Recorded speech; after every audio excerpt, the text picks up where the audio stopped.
നമസ്കാരം. CCTV വാർത്തകളിലേക്ക് സ്വാഗതം. ചൂണ്ടലിൽ സ്കൂൾ വിദ്യാർത്ഥികളുമായി പോയിരുന്ന സ്വകാര്യ വാനിൽ കാറിടിച്ച് 5 പേർക്ക് പരിക്ക്. ചൂണ്ടൽ ഐസ് പ്ലാന്റിന് സമീപം വ്യാഴാഴ്ച രാവിലെ 9 മണിയോടെയായിരുന്നു അപകടം. കേച്ചേരി ഭാഗത്തുനിന്നും സ്കൂൾ വിദ്യാർത്ഥികളെ കയറ്റി ചൂണ്ടൽ ലേഡി ഇമ്മാക്കുലേറ്റ് ഗേൾസ് ഹൈസ്കൂളിലേക്ക് വരികയായിരുന്ന വാനിലേക്കാണ് കോഴിക്കോട് നിന്നും തൃശൂർ ഭാഗത്തേക്ക് പോകുകയായിരുന്ന കാർ ഇടിച്ചത്. കാർ ഡ്രൈവർ ഉറങ്ങിപ്പോയതാണ് അപകടത്തിന് കാരണമായതെന്നാണ് പ്രാഥമിക നിഗമനം. ചൂണ്ടലിലെ പുതിയ പാലം കയറി വന്ന കാർ എതിർദിശയിൽ നിന്നും പഴയ പാലത്തിലേക്ക് പ്രവേശിക്കുന്നതിനിടെ വാനിന്റെ സൈഡിലാണ് ഇടിച്ചത്. കാറിലുണ്ടായിരുന്ന ഡ്രൈവർ ഉൾപ്പെടെ 4 പേർക്കും വാനിലുണ്ടായിരുന്ന ചില വിദ്യാർത്ഥികൾക്കും പരിക്കേറ്റു. കാർ യാത്രികരായ Ronald Thomas, Beena Thomas, Rita Solomon, Anil Solomon എന്നിവരും ലേഡി ഇമ്മാക്കുലേറ്റ് സ്കൂളിലെ 9ാം ക്ലാസ് വിദ്യാർത്ഥിനി കേച്ചേരി സ്വദേശി റിസിൻ എന്നിവരെ തൃശൂർ അമല ആശുപത്രിയിൽ പ്രവേശിപ്പിച്ചു. ആരുടെയും പരിക്ക് ഗുരുതരമല്ല. അപകടത്തെ തുടർന്ന് മേഖലയിൽ ഗതാഗത തടസ്സം നേരിട്ടു. കുന്നംകുളം പോലീസ് സ്ഥലത്തെത്തിയാണ് ഗതാഗതം പുനഃസ്ഥാപിച്ചത്.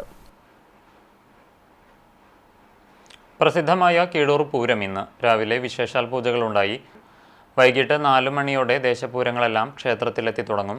6 മണിക്ക് കൂട്ടിയെഴുന്നള്ളിപ്പ് നടക്കും. ചിറക്കൽ കാളിദാസൻ, പാമ്പാടി രാജൻ, തിരുവമ്പാടി ചന്ദ്രശേഖരൻ തുടങ്ങി പേരുകേട്ട 31 ഗജവീരന്മാർ കൂട്ടിയെഴുന്നള്ളിപ്പിൽ അണിനിരക്കും. 31 ദേശപൂരങ്ങൾ ആനപ്പൂരത്തിൽ പങ്കെടുക്കും. 5 ആഘോഷ കമ്മിറ്റികളുടെ നേതൃത്വത്തിൽ തെയ്യം, വേല ആഘോഷങ്ങൾ രാത്രി 7 മണിയോടെ ക്ഷേത്രത്തിൽ എത്തിച്ചേരും.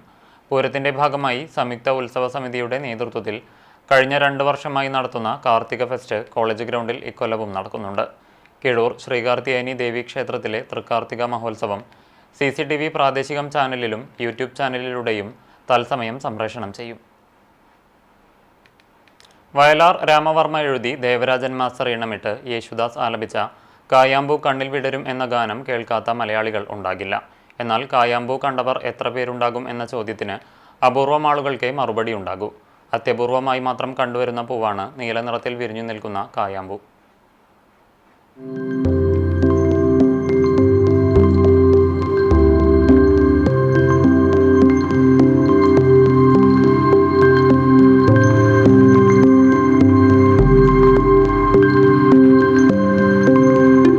പുതുശ്ശേരി ചിറ്റിലപ്പള്ളി ജോഷി ജോസഫിന്റെ വീട്ടിലാണിപ്പോൾ കായാമ്പൂ വിരിഞ്ഞു നിൽക്കുന്ന അപൂർവ കാഴ്ചയുള്ളത്. 2015 ലോക പരിസ്ഥിതി ദിനത്തിൽ പഞ്ചായത്ത് കൃഷിഭവനിൽ നിന്ന് ലഭിച്ചതാണ് ഈ ചെടി. കാശാവ് എന്ന ചെടിയിലാണ് ഇവ വിരിയുന്നത്.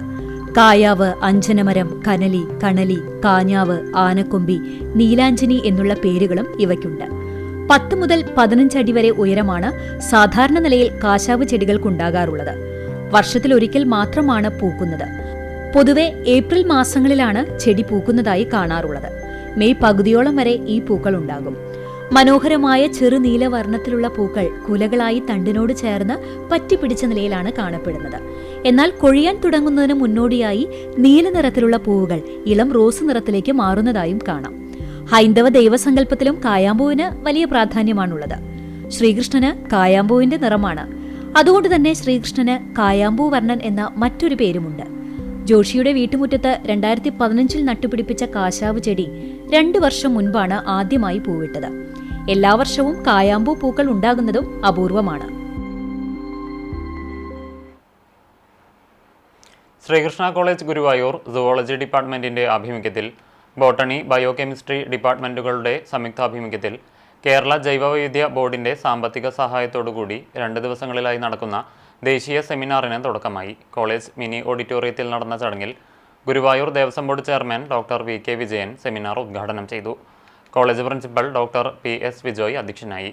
ജൈവവൈവിധ്യ ബോർഡ് അംഗം ഡോക്ടർ AV സന്തോഷ് കുമാർ മുഖ്യപ്രഭാഷണവും തൃശൂർ ജില്ലാ coordinator CA Shilpa, IQAC coordinator doctor TD Sreeja, botany വിഭാഗം അധ്യാപകൻ doctor Prajith, college union secretary MR Jyothish Kumar, zoology വിഭാഗം അധ്യക്ഷനും സെമിനാർ കോർഡിനേറ്ററുമായ ഡോക്ടർ PP സന്തോഷ്, സുവോളജി വിഭാഗം associate professor doctor KR Binesh എന്നിവർ സംസാരിച്ചു.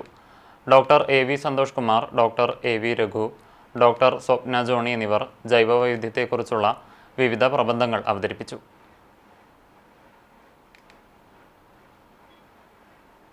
ക്രിസ്മസ് കരോളുകൾക്ക് തുടക്കം കുറിച്ച് Kunnamkulam Aduputty saint George orthodox പള്ളിയിൽ കരോൾ നടന്നു. പള്ളിയങ്കണത്തിൽ നിന്നാണ് കരോളിന് തുടക്കമായത്. മലങ്കര മെഡിക്കൽ മിഷൻ ഹോസ്പിറ്റലിലും ആശുപത്രി സെക്രട്ടറി KP സാക്സന്റെ വസതിയിലും ബാൻഡ് മേളത്തിൻ്റെ അകമ്പടിയോടെ കരോൾ സംഘമെത്തി കരോൾ ഗാനങ്ങൾ ആലപിച്ചു. വികാരി ഫാദർ ഗീവർഗീസ് വർഗീസ്, ഇടവക trustee PK Prajod, secretary K Babu Ittoop, ഭരണസമിതി അംഗങ്ങൾ, യുവജന പ്രസ്ഥാനം അംഗങ്ങൾ തുടങ്ങിയവർ നേതൃത്വം നൽകി.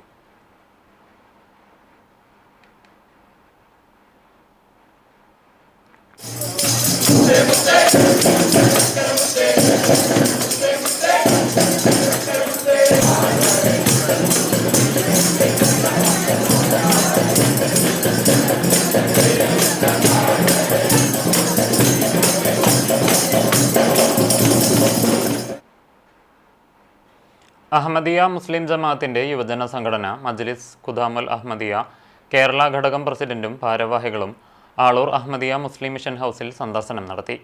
പ്രാദേശിക യുവജന സംഘടനാ പ്രവർത്തക സമിതിയെ നേരിൽ കാണുകയാണ് പര്യടനത്തിന്റെ ഉദ്ദേശലക്ഷ്യമെന്ന് റോഷൻ അഹമ്മദും സംഘവും പറഞ്ഞു. ആളൂരിലെ അഹമ്മദിയ യുവജന സംഘടനാ പ്രവർത്തനങ്ങളെ സംഘം വിലയിരുത്തി.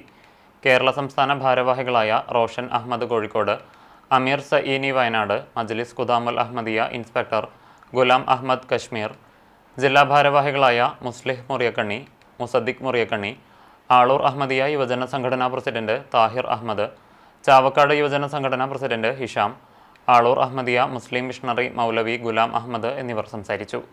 അഖിലേന്ത്യാ ഭാരവാഹികളടങ്ങുന്ന എടക്കളത്തൂർ നിർമ്മല ഓർഫനേജിലെ അന്തേവാസികളെ സന്ദർശിച്ച് ഭക്ഷണ സാധനങ്ങൾ വിതരണം ചെയ്തു. ചൊവ്വന്നൂർ പന്തല്ലൂർ ശിവഭഗവതി ക്ഷേത്രത്തിൽ ഉപദേവനായ വേട്ടയ്ക്കൊരു മകന് നടത്തുന്ന വഴിപാടായ വേട്ടയ്ക്കരൻ പാട്ട് ഡിസംബർ 6 ശനിയാഴ്ച നടക്കും. കാരക്കൂറ മഠം രാമചന്ദ്രൻ നായരാണ് വേട്ടയ്ക്കരൻ കോമരം. രാത്രിയിൽ അന്നദാനവും ഉണ്ടായിരിക്കും. ഇന്നത്തെ സ്വർണ്ണവില നിങ്ങൾക്കായി സമർപ്പിക്കുന്നത് Malaya gold and diamonds, Malaya junction, Kunnamkulam. സ്വർണം ഗ്രാമിന് 11,980 രൂപ, പവന് 95,600 രൂപ. ഇന്നത്തെ സ്വർണ്ണവില നിങ്ങൾക്കായി സമർപ്പിച്ചത് Malaya gold and diamonds, Malaya junction, Kunnamkulam. വെള്ളി ഗ്രാമിന് 187 രൂപ. ഇതോടെ വാർത്താ ബുള്ളറ്റിൻ പൂർണ്ണമാകുന്നു. നമസ്കാരം.